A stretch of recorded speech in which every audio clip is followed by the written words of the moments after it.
welcome back. Today is Tuesday, so we are going to be discussing our composer of the week, and the composer that I have chosen for us to talk about this week is a very special man named Aaron Copland. He's one of my favorite composers.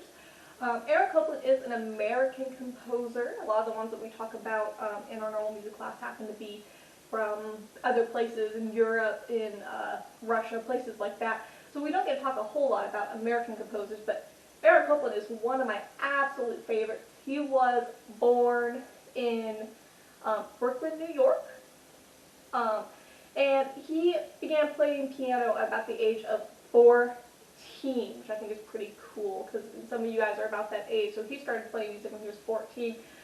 He really liked music, so he decided that he was going to go to Paris to study with a teacher named Nadia Boulanger, very famous music teacher at the time. There's quite a few composers that went to study with her. If you wanted to be a well-known composer, she was who you went to. And so he went to Paris to study with her.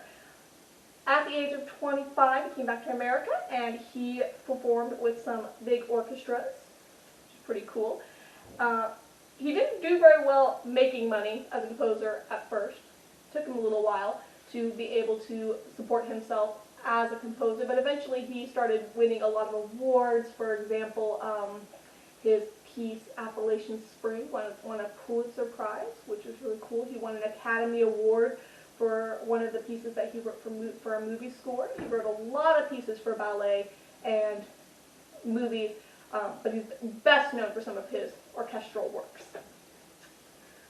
He used a variety of musical styles. For example, he was very influenced by jazz music, as were many of the composers of his time. He felt that it was truly the first example of pure American music. Before then, a lot of our music had been influenced by Western cultures, but jazz really kind of became the American identity for music.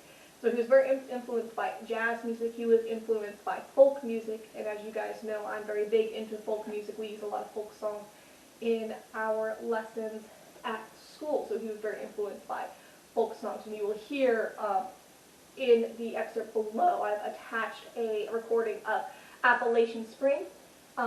You'll hear in that there is a folk song that he takes from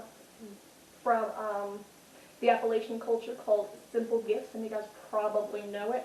And he uses that folk song as the basis for that particular piece of work. Very, very beautiful. He was also very influenced by Mexican folk songs. So I'm going to put in the link below a piece called Salon Mexico. Salon Mexico, which is influenced by Mexican folk songs. And what's really cool about this recording that you will see, it actually has Aaron Copland himself conducting it. Aaron Copland was also a very famous conductor about around the 70s or 90s. I think it was around the 70s. He stopped really composing music, but he still conducted a lot. And he was one of the big names in conducting orchestras for a very, very long time, and he was especially well known for conducting his own works. So we have several videos of him actually conducting pieces that he wrote earlier on in his life, which is really, really cool. And I have a piece for that down below. He is best known for his ballets Billy the Kid and Appalachian Spring, which I have linked down below for Appalachian Spring. But probably the piece that you will know the best is going to be called Fanfare for the Common Man. I'm going to put a link to that one down below as well. So if you have time today, go through and listen to those three works. Appalachian Spring is pretty long. It's about half an hour, but it is well worth it. It's one of my absolute favorite pieces of music, and I think you will really, really enjoy it. Thank you so much, guys. For Wednesday, we are going to be discussing one of the instruments of the orchestra, and then just going to be the trumpet. And that's for you guys Monday. Just be prepared for that. It's an instrument here. For Thursday, for Cinderella Dressed in Yellow, you are going to need a jump rope.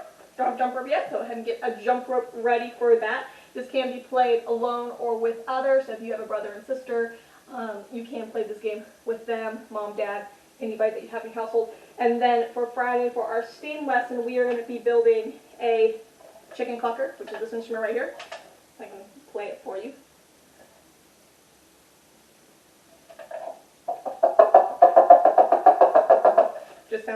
chicken clucking. For it, you are going to need some type of disposable cup. I think I said last time I prefer to use plastic solo cups. If you do not have a plastic cup, that is fine. If you have a styrofoam cup or a paper cup, you can use those. I don't think that will cause any issues. If you want to decorate your cup, go ahead and have it decorated beforehand. I would recommend using marker color pencils to decorate your cup, or a piece of paper that has been colored on, that's been glued on. I would not put a bunch of layers on your cup because this is going to be our resonating chamber. Maybe put a bunch of stuff on the cup. It may not resonate as well as it possibly could.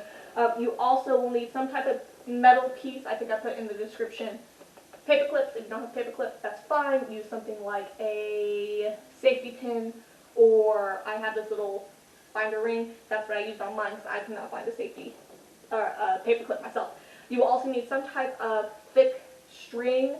Yarn I found does work the best, but I did not have yarn, but I did have some of this cooking twine. This will work too.